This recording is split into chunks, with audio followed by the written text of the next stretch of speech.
moment, ces règles sont très favorables pour nous. Elles sont très favorables pour nous aussi parce que nous avons investi dans notre mix énergétique, et vous l'avez dit, Madame la Présidente, avec des investissements à la fois dans le nucléaire et dans les renouvelables qui nous permettent d'avoir une électricité abondante.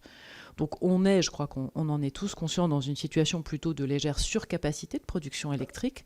On a plutôt trop d'électricité que pas assez. D'ailleurs, on en exporte jusqu'à ce que les interconnexions ne soient plus en capacité de porter ces échanges. On exporte environ 90 TWh chaque année. Mais c'est parce qu'on est dans cette situation de surcapacité que nos prix sont bas. Et c'est un avantage compétitif très important pour les entreprises, qui sont d'ailleurs globalement plutôt contentes du niveau de prix aujourd'hui. Et pour les ménages, mettons que ça n'est pas un facteur de tension sur le pouvoir d'achat aujourd'hui. Il y en a d'autres, à commencer par les carburants, bien sûr, mais les factures d'électricité ne sont pas orientées à la hausse. Les tarifs réglementés ont légèrement baissé en février dernier. Le mouvement d'août des tarifs réglementés ne portera pas sur le prix de l'électricité.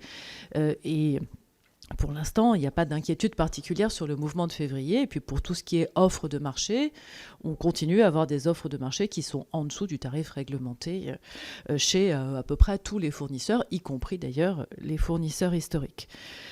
Donc c'est évidemment le fait qu'on ait une production abondante pose une question de finances publiques. Vous l'avez dit, Madame la Présidente, puisqu'une partie de cette production est soutenue par des subventions qui sont inscrites dans les charges de service public de l'énergie. L'évaluation que la CRE a faite de ces charges de service public de l'énergie pour 2026 pour la partie charges électriques est autour de 7 milliards. 7,6, merci beaucoup. J'en profite pour remercier Anne-Sophie Dessillon, directrice en charge des marchés et de la transition à la CRE. Donc 7,6 milliards d'euros de subventions aux énergies renouvelables électriques en 2026. C'est un montant qui n'est évidemment pas négligeable, mais qui est aussi à mettre en regard du fait que ça nous permet d'être dans une très bonne sécurité d'approvisionnement et avec des prix environ 2 fois plus bas que nos voisins. Ceci n'empêche pas de chercher à optimiser ces dépenses, et donc nous avons beaucoup travaillé avec la mission de Jean-Bernard Lévy et de Thierry Tuot. Nous partageons beaucoup des conclusions de cette mission.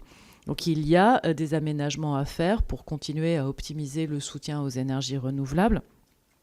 Notamment, c'est l'une de nos propositions, en appelant plutôt pour l'avenir, quand on continue à soutenir l'énergie solaire, des systèmes qui permettent de soutenir à la fois de la production et du stockage, ce qui permet d'étaler les moments où on a vraiment beaucoup de production par rapport à la consommation.